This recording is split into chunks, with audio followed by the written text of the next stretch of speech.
नमस्कार, स्वागत है साहित्यिक झरोखा चैनल पर। आज हम करेंगे जयशंकर प्रसाद की कहानी गुंडा की विशेषताएं। देखिए, जयशंकर प्रसाद जी ने कहानी लेखन में अपना विशेष योगदान दिया है और इनकी कहानियों में प्रेम का क्षेत्र अत्यंत विस्तृत रहा है। इस कहानी में भी कुछ इसी प्रकार की विचारधाराओं को या भावनाओं को शामिल किया गया है। तो आइए इस कहानी की विशेषताएं देखते हैं। कहानी क्या है ये मैं पहले करवा चुकी हूँ। आज यहाँ पर हम इस कहानी के आधार पर कुछ विशेषताओं के बारे में चर्चा करेंगे। तो सबसे पहले यहाँ पर प्रमुख पात्रों को जानते हैं। देखिए, यहाँ पर नायक के रूप में है ननकू सिंह। ये नायक है और इसी को काशी का गुंडा भी कहा जाता है और इसी नायक के आधार पर इस कहानी का नामकरण भी किया गया है। उसके बाद है राजा बलवंत सिंह, ठाकुर बोधी सिंह, मलुकी, दुलारी जो वैश्य है, कुबरा या कुबड़ा मौलवी है, राजमाता पन्ना है, राजा चेत सिंह और लेफ्टिनेंट स्टाकर तथा अन्य आदि। यहाँ पर आदि कर ले, आदि यानी और भी पात्र हैं जो इस कहानी में है, लेकिन वो गौण पात्र हैं। ये मुख्य पात्र है जिनसे कहानी आगे बढ़ती है। जो यहाँ पर ननकू है, ये एक प्रतिष्ठित जमींदार का बेटा है और क्या इसमें घटनाक्रम जो घटित होता है कि जो पन्ना है ये भी किसकी युवती है, जमींदार की पुत्री है पन्ना। और पन्ना को नवाब के बिगड़े हुए हाथी से ननकू सिंह बचाता है, इसीलिए पन्ना के प्रति उसके मन में प्रेम का भाव आ जाता है, लेकिन इस भाव को पूर्णता प्राप्त नहीं हो पाती।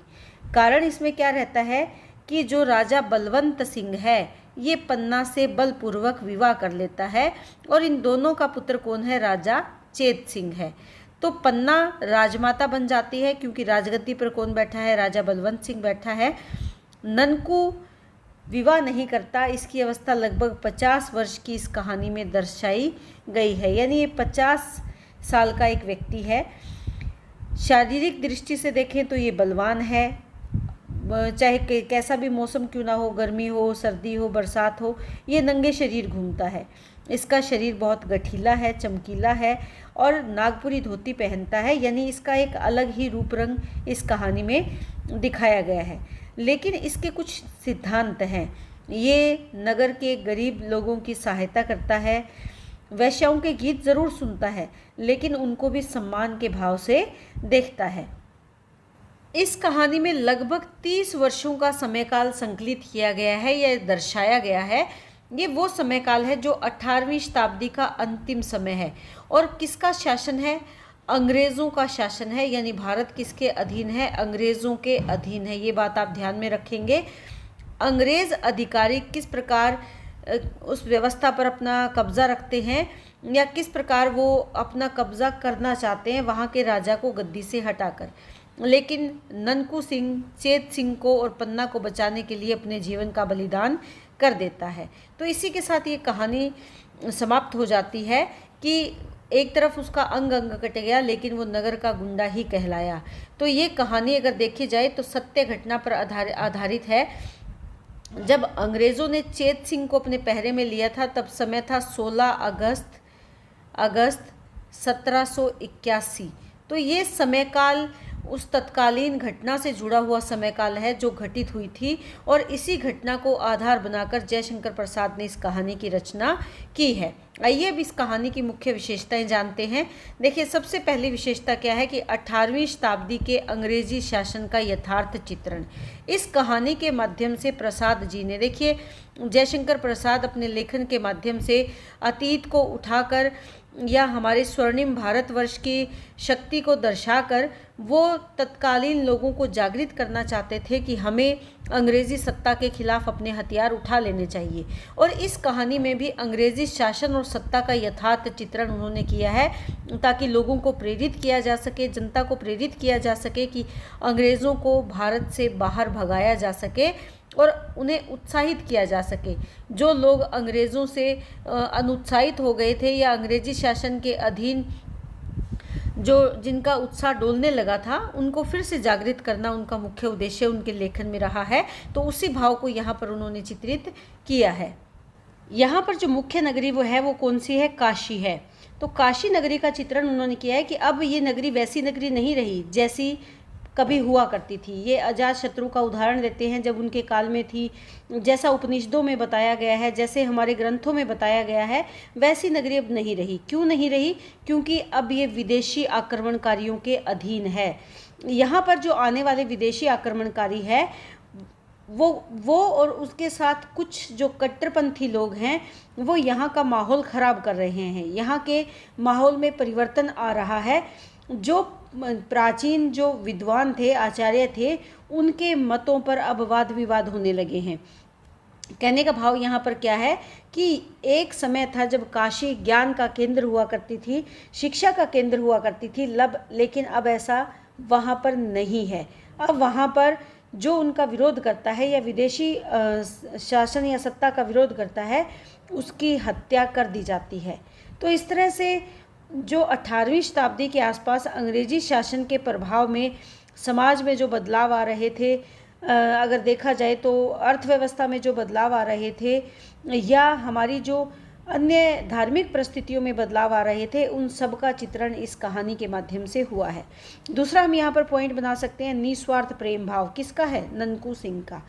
देखिए, ननकू सिंह जो पन्ना को प्राप्त नहीं कर पाता, क्योंकि पन्ना को बलपूर्वक तत्कालीन राजा अपनी पत्नी बना लेता है, लेकिन ननकू के मन में जो प्रेम का भाव है वो कहीं न कहीं गहरा है और वो स्वार्थ से रहित है।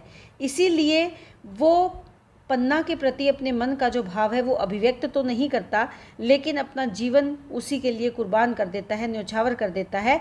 उसके पुत्र को और जो राजमाता पन्ना है उसको बचाने के लिए वो अंग्रेजी शासन के लोगों से भिड़ जाता है।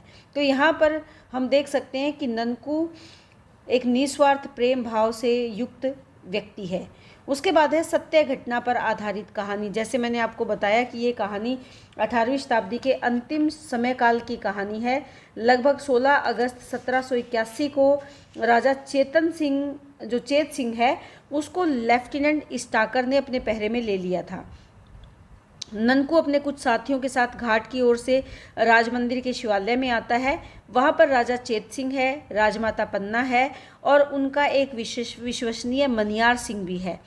यहाँ पर जो विषय है वो विषय क्या है कि परिस्थितियों से बचने का उपाय वो सब सोचते हैं। ननकू सिंह पहले महारानी जो पन्ना है उसको डोंगी में बिठाकर वहाँ से जाने का आग्रह करता है। शिवालय का जो मुख्य फाटक है वो कुबरा मौलवी और अन्य सैनिकों के द्वारा तोड़ दिया जाता है।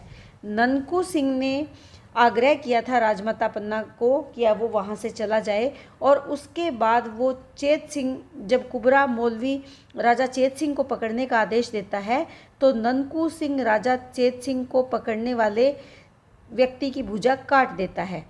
इसके बाद स्टाकर और उसके साथियों को धराशायी कर दिया जाता है।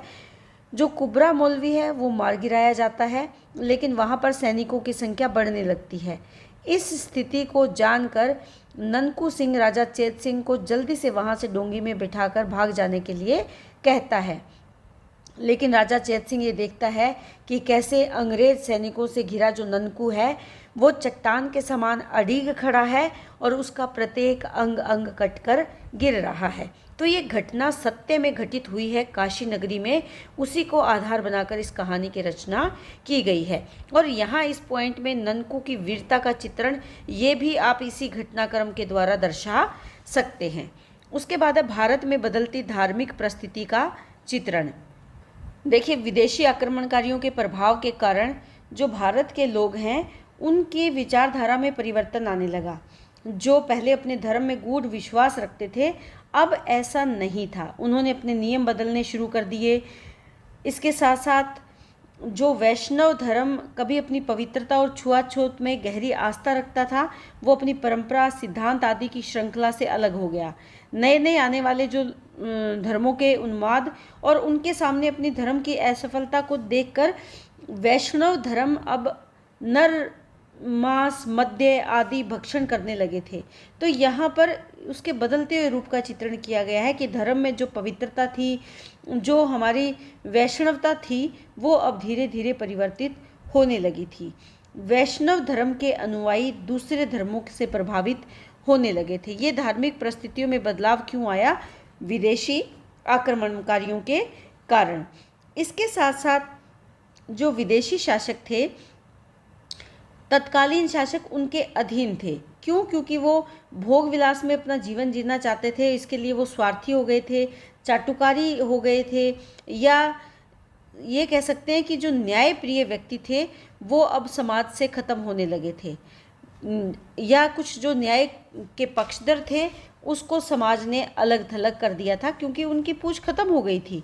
तो इस तरह से अगर हम देखें तो यहाँ पर एक अलग ही वर्ग निकलकर सामने आ रहा था। वो वर्ग कौन सा था? जो अन्याय का विरोध करने वाला वर्ग था। इस अन्याय के विरोध करने वाले वर्ग से अभिप्राय यहाँ पर क्या है कि जो यहाँ बुद्धिजीवी वर्ग थे, या उदारतावादी लोग थे, या न्यायप्रिय जो लोग थे, वो विदेशी अत्याचारियों के अधीन उनको कर लिया गया था, या उनकी बातों पर ध्यान नहीं दिया जाता था। तो यहाँ पर अगर देखें तो एक नए संप्रदाय का जन्म हो रहा था। उपेक्षित समाज के बड़े जो वर्ग से कटी हुई साधारण जनता है, उसने जिस संप्रदाय की स्थापना की उसका धर्म कौन सा कहलाया? वो वीरता था। यानी ये वो समाज था जिसको उपेक्षित किया गया, जो अन्याय का विरोध करने वाला तो है लेकिन उसे शासन से उपेक्षित रखा गया। क्योंकि शासन किसका है? चाटुकारियों का। जो दुराचारी है, जो शोषक हैं, जो लुटेरे हैं, उनका शासन है।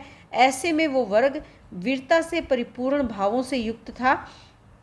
अगर ये वर्ग अपने विचारों को प्रचारित प्रसारित करना चाहता या विरोध करता तो वो उसके शत्रु बन जाते। किसके? जो सत्ता में बैठे हैं। तो यहाँ पर ऐसे ही लोगों को क्या कहा गया? काशी का गुंडा कहा गया। जो यहाँ ननकू सिंह है वो भी तो यही कार्य कर रहा है। वो जो तत्कालीन सत्ता में बैठे हैं उनका तो विरोधी है, लेकिन जो गरीब है, जो वैश्याएं हैं, या जो नारी प्रताड़ित की जा रही है समाज के द्वारा, उसका वो पक्षधर है, उसकी वो सहायता करता है, उनका वो मान सम्मान करता है। इसीलिए उसे क्या कहा गया? गुंडा कहा गया। लेकिन वो गुंडा है, लेकिन कौन सा गुंडा? जो समाज की परिस्थितियों को सुचारू रूप से चलाना चाहता है, जो समाज में जो ऊंच नीच का भेदभाव बहुत ज़्यादा बढ़ गया है, जो अन्याय बहुत ज़्यादा बढ़ गया है, उसको अपने बल के दम पर उसे समाप्त करना चाहता है। उसके बाद आप पॉइंट बना सकते हो समाज में नारी की स्थिति का यथार्थ चित्रण। देखिए यहाँ पर पन्ना के माध्यम से, पन्ना बनी तो वो राजमाता, लेकिन कैसे? ज़बरदस्ती उससे विवाह कर लिया जाता है। इसके साथ साथ दुलारी की बात भी यहाँ पर आप कर सकते हो। दुलारी भी मुख्य भूमिका में है। दुलारी एक वैश्या है, लेकिन जो ननकू है वो उसका मान सम्मान करता है। पन्ना और दुलारी दोनों की आपस में अच्छी बनती है, लेकिन दोनों ही हालातों से प्रभावित है। जो उस समय के समाज के हालात हैं उनसे प्रभावित है। नारी स्वतंत्र नहीं है अपना निर्णय लेने में। वो उसका अपने जीवन का निर्णय लेने का उसे कोई अधिकार नहीं है।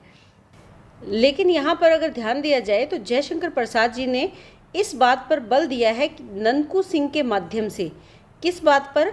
कि समाज में नारी की स्थिति को बदला जा सकता है। ननकू सिंह एक ऐसा पात्र है जो निर्धन परिवार की लड़कियों की शादी का खर्चा उठाता है, जो विधवा स्त्रियां हैं उनकी सहायता करता है। इसके साथ साथ जो समाज की अन्य शोषित स्त्रियां हैं, जैसे कि दुलारी जो कि वैश्या है, लेकिन वो उसके लिए धर्मात्मा की तरह हैं। तो यहाँ पर जो स्त्रियां घरों से बेघर कर दी गई है, सगे संबंधियों के द्वारा अपनाया नहीं जाता, या जो विधवा हो गई है, जो वैश्या का जीवन जी रही है, जो गरीब परिवार से जुड़ी हुई लड़कियां हैं, उनकी सहायता कौन करता है? ननकू सिंह करता है। तो इस तरह समाज में अगर कोई व्यक्ति अगर पहल करे तो इस स्थिति को बदला जा सकता है। इस प्रकार का संदेश भी इस कहानी के माध्यम से प्राप्त होता है।